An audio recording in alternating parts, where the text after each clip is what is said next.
हरियाणा की सत्ता का ताज पहने हुए नायब 2.0 को आज पूरा एक साल संपन्न हो चुका है।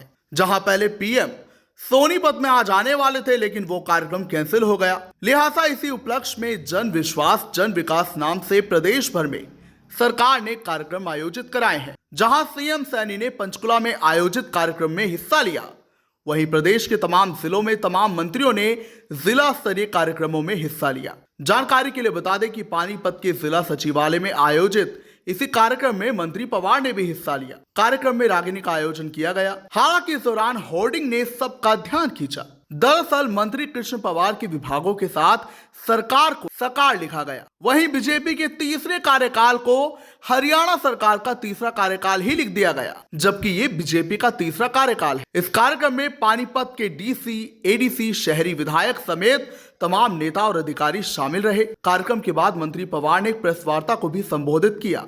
देखिए उसकी झलक। सबसे पहले मैं आज की प्रेस वार्ता में हमारे जिला के अध्यक्ष दुष्यंत भट्ट जी,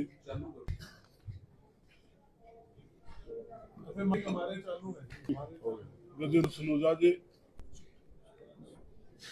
चांद भाटिया जी और हमारी बहन श्वेता जी और सभी सम्मानित पत्रकार सलाहकार साथियों, हमारे प्रमोद मित्र जी बहुत ही सम्मानित शहर के जो विधायक हैं, उनका मैं स्वागत करता हूँ। सरदार वल्लभ भाई पटेल जी की 150वीं जयंती पर रन फॉर यूनिटी कार्यक्रम में सबसे पहले उनके चरण में नमन करता हूँ। और 6 अक्टूबर से 6 दिसंबर तक जिला स्तरीय पत्रकार वार्ता हमारे पूरे प्रदेश में चलेगी। साथियों, आज हम सब ऐतिहासिक अवसर पर साक्षी बनने जा रहे हैं। यह केवल एक पत्रकार वार्ता नहीं, आने वाले महीनों में देश और हमारे क्षेत्रों में शुरू होने वाली जो पद यात्रा की जानकारी देने का भी मंच है। राष्ट्र की चेतना को जगाने वाला अभियान की हम शुरुआत कर रहे हैं। आज प्रेस वार्ता में के माध्यम से सरदार वल्लभ भाई पटेल 150वीं जयंती मनाने के लिए प्रदेश भर में यूनिटी मार्च की शुरुआत हम करने जा रहे हैं। दोस्तों, इस समय हम सभी के लिए एक बहुत बड़ा अवसर है उस महापुरुष को नमन करने का, जिन्होंने बिखरे भारत को एक सूत्र में पिरोकर अखंड भारत का स्वरूप दिया था। हम जानते हैं सरदार पटेल जी को लोहा रूप कहा जाता है, लेकिन उनके व्यक्तित्व असली शक्ति केवल लोह जैसी दृढ़ इच्छा शक्ति नहीं थी, बल्कि उनका अधिक विश्वास था। भारत एक है, भारत अखंड है और भारत सदा सर्वदा अखंड रहेगा।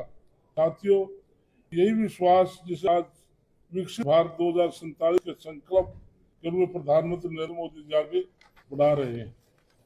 दोस्तों, इस अभियान में 6 अक्टूबर के दिन केंद्रीय युवा हमारे कार्यक्रम के खेल मंत्री डॉक्टर मनसुख मांडविया जी के हाथों द्वारा देश में डिजिटल फेज के माध्यम से शुरू किया जा चुका है। 6 अक्टूबर से युवा सोशल मीडिया रील प्रतियोगिताओं में हिस्सा लेना शुरू हो चुके हैं, निबंध लिख रहे हैं। हमारे यंग लीडर प्रोग्राम जैसे परीक्षाएं भी भारी संख्या में जुड़ रहे हैं। ये केवल परीक्षाओं नहीं, बल्कि सरदार वल्लभ भाई पटेल के विचारों का हर दिल तक पहुंचाने का एक साधन बन रहा है।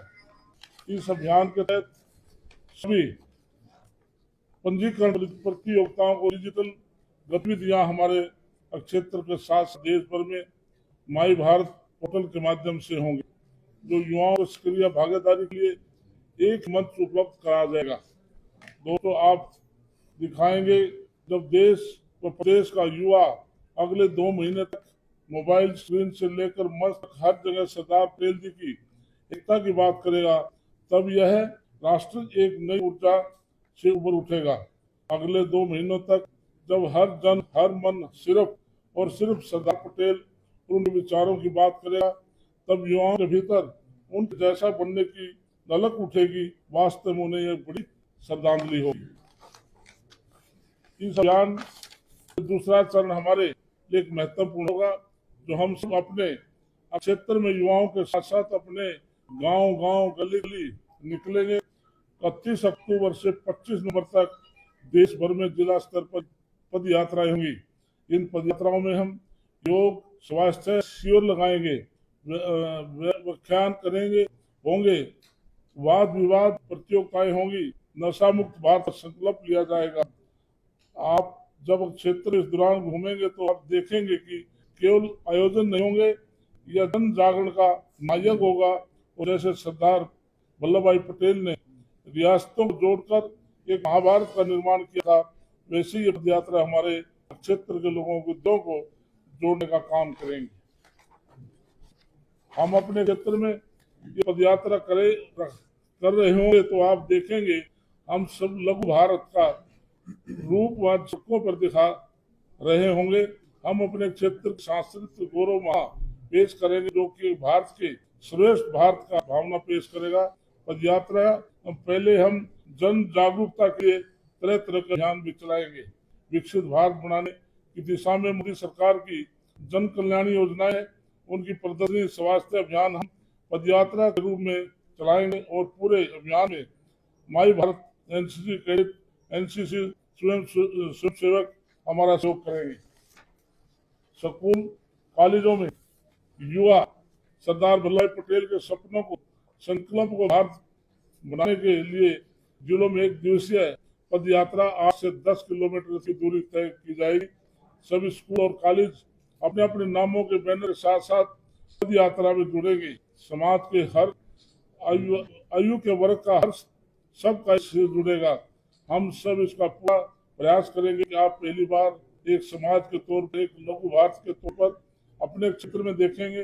रिटायर्ड प्रशासनिक और सेना के अफसर, हमारे क्षेत्र में बड़े बड़े खिलाड़ी, सम्मानित और लोकप्रिय लोग भी इसमें पद यात्रा में रहेंगे।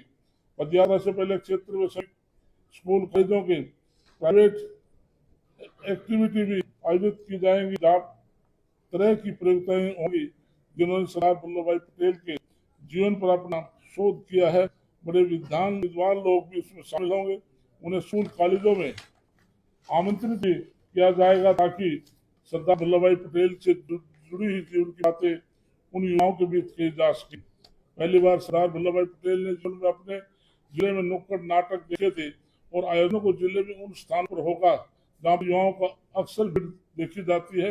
उन स्थानों पर माल, पार्क, फूड कॉर्नर जैसे स्थान चिन्हित किए जाएंगे। दीपावली के त्योहार पर भी इस कार्यक्रम में रौनक वापस लेकर आएगा। सड़कों पर रंगोली होगी, हर मोड़ के ऊपर पदयात्रियों का स्वागत करने के लिए लोगों की भीड़ होगी।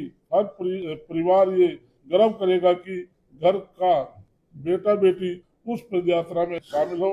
इस देश के अखंड बनाने के लिए सरदार पटेल जी को श्रद्धांजलि दी जा सके। इस क्षेत्र में से युवा साथी, इनके कामों में प्रेरणा मिलती है कि जिनके समाज के लिए बहुत अच्छा किया है। इसलिए हम यूथ इकोन मानते हैं। ऐसे में युवाओं को प्रधानमंत्री नरेंद्र मोदी जी के 1 लाख यंग लीडर वाला सपना पूरा कर सके।